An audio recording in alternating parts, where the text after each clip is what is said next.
buenas tardes, ¿cómo están? Hoy toca hablar de cultura y de salud por varios motivos. El primero, porque habitualmente cada miércoles nos acompañan un veterinario y un dentista para hablar de estos ámbitos de la salud, pero porque además hemos tenido esa rueda de prensa del Comité Clínico y porque, ojo, en Vigo se detectaban en las últimas 24 horas 61 casos activos desde el 19 de febrero, que no teníamos tantas pruebas positivas en el área sanitaria de Vigo en un solo día, lo que parece que viene a demostrar que la curva va a seguir en ascenso y que por desgracia va a coger fuerza después de esas vacaciones de Semana Santa. Por cierto, que en relación a esto saben que se siguen buscando a las personas que hubieran estado en el Marina CIES en Samil el 27 de marzo. Si ustedes son algunos de los que ese día acudieron al local, más allá de si se cumplían o no las medidas de seguridad, saben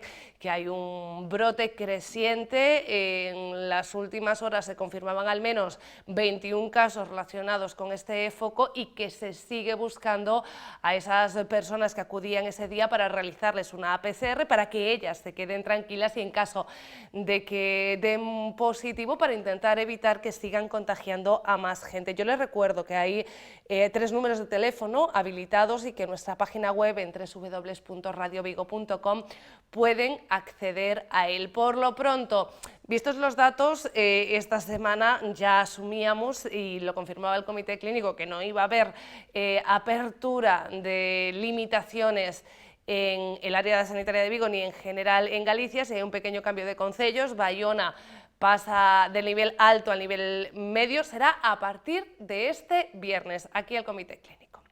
Dos fechas a tener en cuenta para los cambios decididos por el Comité Clínico. A partir de este mismo jueves, ya Baiona rebaja sus restricciones, pasa del nivel alto al medio, junto a Cangas, Gondomar y Moaña, que ya estaban en él. Y a partir del sábado será cuando entre en vigor de nuevo el alivio a los domicilios, con reuniones prohibidas en el interior desde el puente de San José. A partir del sábado podrán haber 4 no convivientes en el interior, 6 en el exterior. Parece lógico volver a ese criterio de que nos domicilios, bueno, pues pode haber reunións de non convivintes.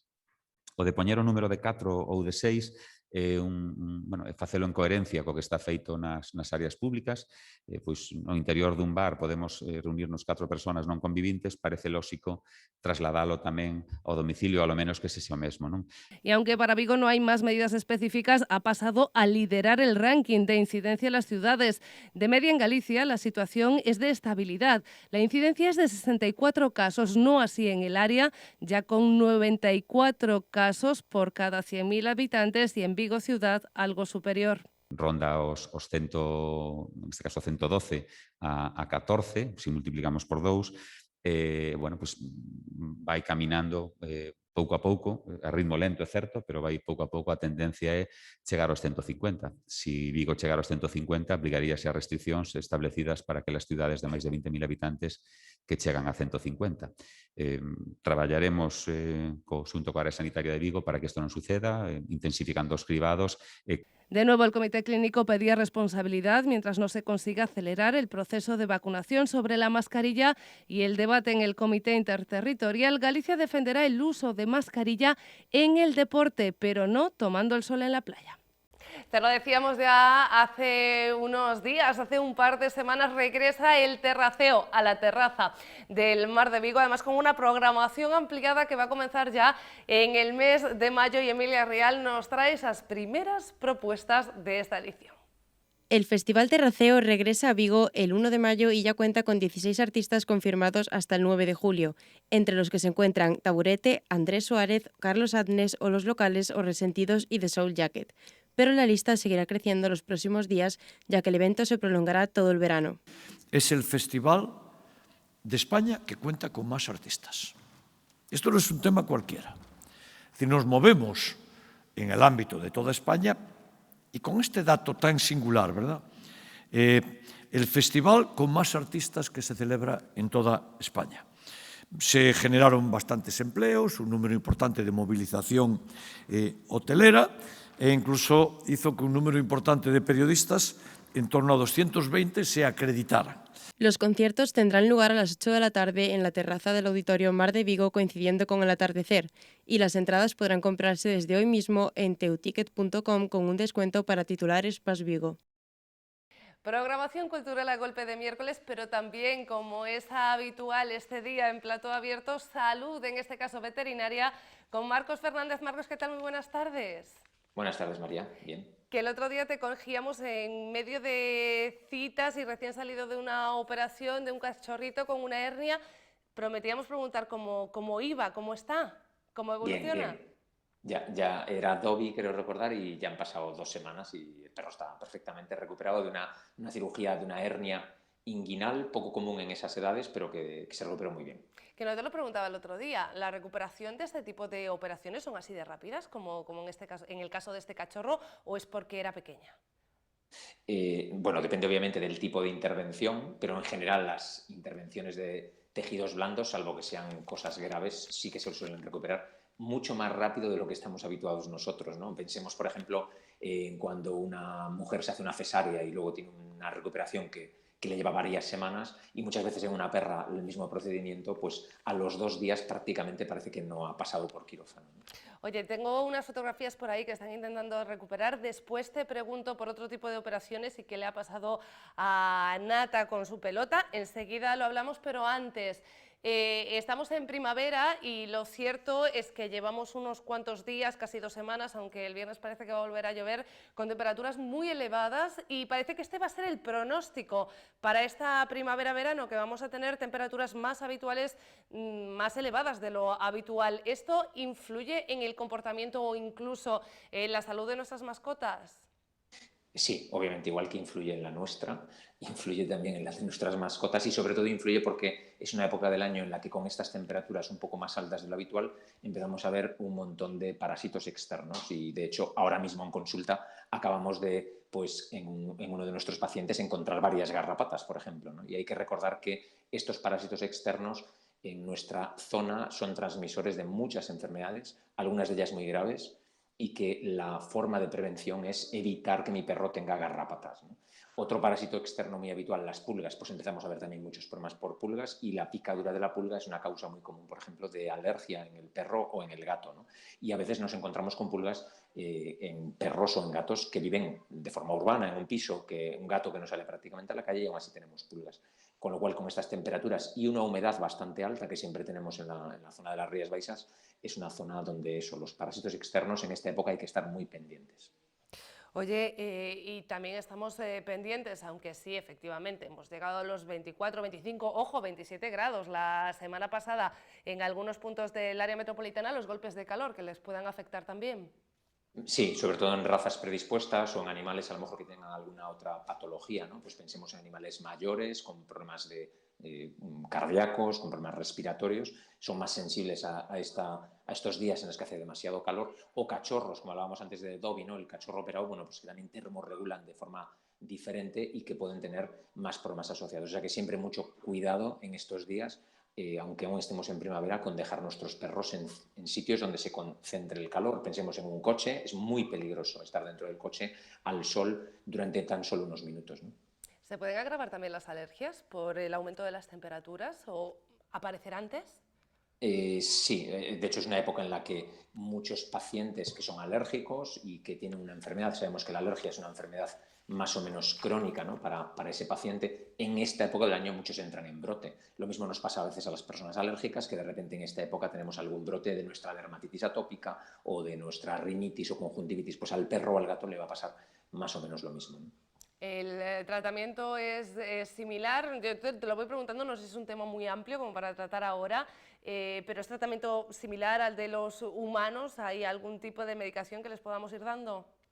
Hay medicaciones, pero siempre la mayoría de ellas van a necesitar una prescripción, o sea que sí van a necesitar que un veterinario le aconseje a un paciente determinado una medicación concreta, ¿no? Entonces eso, como tú decías, es un tema muy amplio, y si quieres la semana próxima nos planteamos hacer un poco un programa sobre cómo tratamos y cómo diagnosticamos las alergias en nuestras mascotas, porque sí es un tema muy amplio en el que hay además muchas novedades, ¿no? Y ahí sí que incluso en algunas de ellas podemos ir casi por delante de medicina humana en cuanto a los tratamientos y las opciones que tenemos. Bueno, pues sí, lo dejamos para la semana próxima porque hoy quiero comentar otras cosas, entre otras esta noticia que me enviaba este fin de semana Marcos Fernández, precisamente condenado a indemnizar con 35.000 euros a una clínica veterinaria por una campaña de descrédito en Internet, y a veces no nos damos cuenta tampoco de cómo puede ser, ¿no? Por un lado y por el otro, por parte de los clientes o de los anunciantes. Pues la verdad es que sí, a ver, estamos todos muy habituados hoy en día a Internet y a un montón de páginas donde pues luego damos nuestra opinión, pero una cosa es la libertad de expresión y otra cosa es dedicarse a, pues eso, a dañar de forma intencionada y a menoscabar el prestigio profesional, ¿no? En este caso de una clínica veterinaria en Santander, ¿no? En Cantabria. Y esto, que estamos muy habituados, ya que hoy en día los clientes, todo el mercado se mueve mucho a través de redes sociales y a veces de opiniones, no vamos a estar en contra de estas opiniones, pero hay que tener mucho cuidado y a veces una opinión puede ser eso, pues sobre una mala experiencia, pero hay que tener cuidado con lo que se vuelca en las redes sociales, porque a veces llegamos eso a perjudicar, en este caso, como determinó el juez, pues a esta clínica veterinaria por un número muy elevado de críticas, todas relacionadas con el entorno de este cliente descontento y que se dedicó durante varios meses a estar ahí pues perjudicando al veterinario. Antiguamente se ponían letreros en las farolas y hoy en día nos podemos exponer a este tipo de críticas, pero que hay que tener una medida, ¿no? Y porque además sí es cierto que nos fiamos, ¿no? Siempre asumimos que cuando abrimos Internet y vemos en este caso las críticas que nos pueden aparecer ya directamente en la página de Google, son de personas que no conocemos, no es el boca a boca tampoco, pero normalmente nos fiamos. También hay que hacer un pensamiento de alguna manera y ver que realmente muchas veces no hay filtros, ¿no? Entiendo que en este caso concreto esas críticas han tenido que ser eliminadas, además de pagar esa indemnización a la clínica veterinaria, pero que en otras muchas, pues bueno, muchas veces ir a un abogado ya no es tanto una pérdida de dinero, porque como vemos aquí se recupera, sino una pérdida de tiempo que muchas veces pues las empresas afectadas no lo hacen, y bueno, hay críticas que a lo mejor no son del todo reales. Sí, eso es verdad, y todos tenemos, todas las empresas tenemos a veces críticas de clientes que incluso pues, no se han presentado nunca en nuestro domicilio, ¿no? No tenemos incluso ni ficha con ellos, pero a lo mejor son inducidos por otra persona a hacer una crítica para dañar, como pasó en este caso, ¿no? Que había un montón de críticas de la familia y de los amigos de este señor que ahora fue condenado, ¿no? Entonces, que a veces, como dices tú bien, no hay filtro, que hoy en día son peligrosas este tipo de críticas porque pueden dañar mucho el prestigio de una empresa, y que en general tendríamos que valorar un poco pues, la cantidad de críticas que tenga una empresa en Internet. No solo una crítica nos puede hacer llevar a esta conclusión de no ir a pedir sus servicios, ¿no? Oye, que hablábamos al comienzo de esta conversación de los peligros que pueden tener las altas temperaturas, pero ojo que a veces los peligros los tenemos en casa, y vuelvo a retomar la pregunta que te hacía al comienzo: ¿qué ha pasado con Nata y con la pelota de la perra en este caso? Bueno, pues Nata es una paciente habitual nuestra y en la semana pasada que hablábamos de las urgencias, ¿no? Y estábamos de urgencias, bueno, pues se presentó en el caso de Nata con un cuerpo extraño, que no es la primera vez que lo encontramos, es bastante habitual, sobre todo en perros que suelen jugar con pelotas, ¿no? Y en este caso era una especie de pelota tipo ping-pong, y que a veces estos cuerpos extraños en el juego el perro se los traga. Ahí estamos viendo en imágenes, ¿no? El tamaño de la pelota, había algún otro cuerpo extraño en su estómago, restos de otras pelotas, y este cuerpo extraño puede estar, de hecho Nata lo tenía desde hacía ya varias semanas en su estómago, ¿no? Ahí la vemos como está observando sus cuerpos extraños después de la extracción, ya cuando se iba para casa, ¿no? Pero que hay que recordar que estas pelotas muchas veces pueden estar, como os decía, varias semanas, y que el peligro está cuando se encajan en la salida del estómago, ¿no? En el píloro, y ahí empiezan a producir los síntomas, ¿no? Que suelen ser pues vómito, ¿no? El perro no es capaz de tener un tránsito y vomita lo que bebe o lo que come. Bueno, yo he dicho que era su pelota o una que encontró por casa, pero también es importante hacer la diferenciación, ¿no?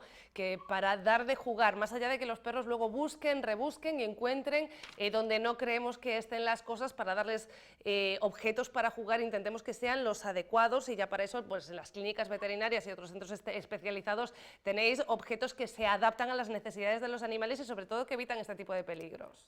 Sí, sí, eso está claro, que hay juguetes, de hecho deberíamos buscar cosas que sean más o menos de un tamaño que evite que el perro los pueda tragar y que sean objetos que no se puedan romper o que tengan piezas que puedan separarse porque luego se las tragan, ¿no? Y sobre todo pensemos que hay diferentes tipos de perros y que hay algunos que son especialmente, digamos que proclives a tragarse cualquier cosa, ¿no? Sobre todo este tipo de razas más o menos de presa, estas razas tipo un Bull Terrier, un Pitbull, son muy típicas para, pues con aquello que juegan, se lo tragan y luego tienen muchas veces obstrucciones muy complicadas. La suerte para Nata es que este tipo de cuerpos extraños están alojados en el estómago y podemos intentar quitarlos de forma no invasiva, ¿no? Con el endoscopio, con lo cual prácticamente no hay ningún posoperatorio, salvo ese día, el reposo que tiene que guardar después de pasar por una anestesia, ¿no?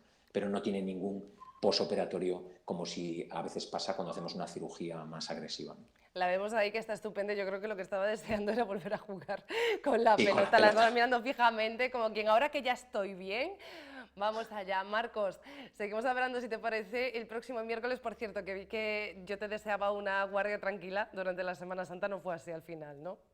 No, para nada, fue una guardia bastante movida.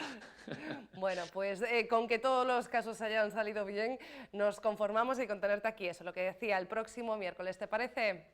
Venga, María, para la semana hablamos. Gracias. Un abrazo enorme. Nosotros continuamos y vamos a acabar el programa como siempre, como es habitual los miércoles, con Cristian do Campo, que sin embargo hoy por un imprevisto no va a poder estar con nosotros, pero vamos a recuperar un programa anterior para poder hablar también hoy de la salud bucodental. Clínica Dental Cedovat patrocina esta sección. Cristian do Campo, ¿qué tal? Muy buenas tardes. Buenas tardes, María. ¿Cómo estáis? Bien, aunque hoy me tienes totalmente desorientado. Vamos a hablar de la ozonoterapia. ¿Qué es? O el ozono, más bien, aplicado al mundo de la odontología en mi caso, ¿no? Pues bueno, el ozono pues es una molécula que tenemos gracias a la naturaleza, ¿no? Es una molécula formada con dos moléculas de oxígeno, son O3, y de forma generalizada es una molécula que bueno, pues que sirve, tiene un alto poder antimicrobiano y antiinflamatorio. Entonces, bueno, pues en tiempos de COVID, bueno, pues hubo muchas recomendaciones de cómo desinfectar el aire, si con un purificador de aire, cómo desinfectar el aire con ozono. Yo en mi caso, en la clínica, bueno, tenemos 3 purificadores de aire y una máquina de ozono que siempre la vamos a poner al mediodía para desinfectar todo lo que es el gabinete y la área común, ¿no? Y pues bueno, y por el mediodía una hora y después a la noche, al terminar la jornada. Y antes de cualquier cirugía, pues ponemos la máquina de ozono para que desinfecte pues, todo lo que es el gabinete y tener un ambiente lo más aséptico posible. Partiendo de ahí, el ozono, bueno, es una molécula que está en la naturaleza, como dije antes, y tiene un alto componente antiinflamatorio y antimicrobiano porque afecta sobre todo a todas las células procariotas. Las procariotas quiere decir que son células o bacterias que no tienen núcleo celular. Entonces, por eso afectan a todas las bacterias malas o partículas malas, y a las células humanas que tienen núcleo, que son las habituales, pues no las afecta para nada. Por tanto, es una molécula que entiendo que aunque ahora se lleve tiempo hablando de ella, en cuanto a medicina, ya la conocíais desde hace tiempo. Sí, la conocíamos hace tiempo, pues bueno, ahora pues pues han salido ciertos artículos que sí que ya se aplican en la área odontológica, que en ciertas patologías y aplicaciones médicas, y bueno, pues por eso traje este tema, porque bueno, va un poco al hilo de todo lo que estamos viviendo, y es otra maquinita más que tengo en la clínica, y bueno, pues vamos a hablar de ella. Me gusta lo de otra maquinita más, porque ese era mi tono del principio cuando siempre nos hablaba de nuevas tecnologías, Cristian, desde la clínica Cedovat, y veo que te has aplicado al discurso, porque sí es cierto que estamos conociendo también avances tecnológicos relacionados con el mundo de la salud. Cuéntame qué hace exactamente esa maquinita y a qué circunstancias la aplicáis.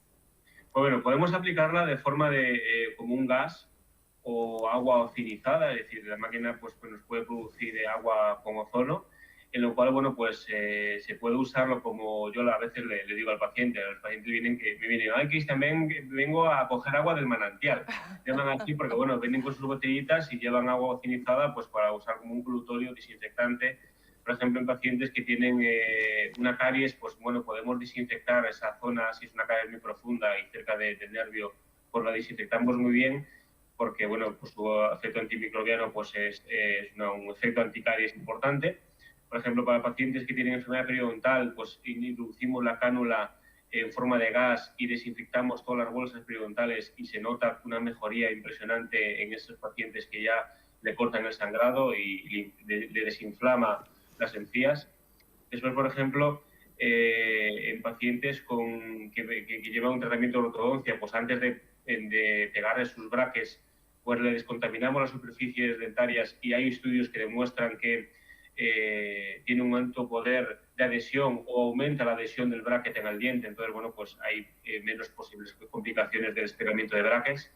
Después, en endodoncias, pues, bueno, pues evita que con el tiempo el diente pues se vaya ennegreciendo, porque al no tener nervio pues se pone más negrecito. Y después, bueno, pues se descontamina el conducto radicular con ozono. Actualmente lo estamos haciendo con hipoclorito sódico rebajado al 5%, pero bueno, pacientes que tienen pues una pulpitis muy grave o unos accesos apicales en la raíz, pues bueno, pues descontaminamos todo con ozono y todo queda bien desinfectado.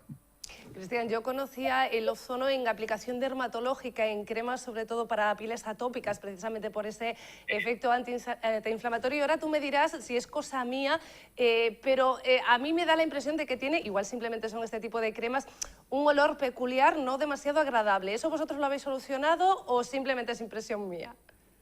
No, realmente el agua ozoinizada no huele ni sabe mal, es decir, no tiene sabor ni... Sí que a lo mejor una vez aplicada la máquina y estaba aplicando el ozono al agua, salen burbujas y sí que huele el ozono, porque el ozono lo que hace es que hay una oxidación del oxígeno, entonces pues sí que huele como a desinfectante más bien, ¿no? Pero una vez que el agua esté ozonizada, que más o menos en la botellita especial que hay, pues dura más o menos media hora, que el paciente lo bebe en la consulta y hace sus enjuagues y bien, ¿no? Pero no tiene un sabor desagradable. Sí que en la máquina que tengo en la clínica, yo no me dedico a la parte dermatológica, obviamente, pero hay una opción que sí que es interesante y la máquina la trae, que incluso meter las bolsas para meter las piernas al paciente y el tema de dermatitis o psoriasis o eczema, pues bueno, se le aplica el gas de ozono y supuestamente pues mejora. Yo la tengo la bolsa ahí, a veces llevo la máquina para casa y se la aplica a mis familiares y todos contentos, pero sí que el ozono dermatológico incluso hay como un aceite, es decir, se puede coger aceite de oliva y pues, aplicarlo ozono y para la cara o para hidratar la cara o incluso cremas, pues bueno, pues sí que ahora está muy de moda el ozono y bueno, pues una cosa natural que tenemos en la naturaleza y que no es artificial, pues y tiene muchos beneficios, hay que usarlo obviamente.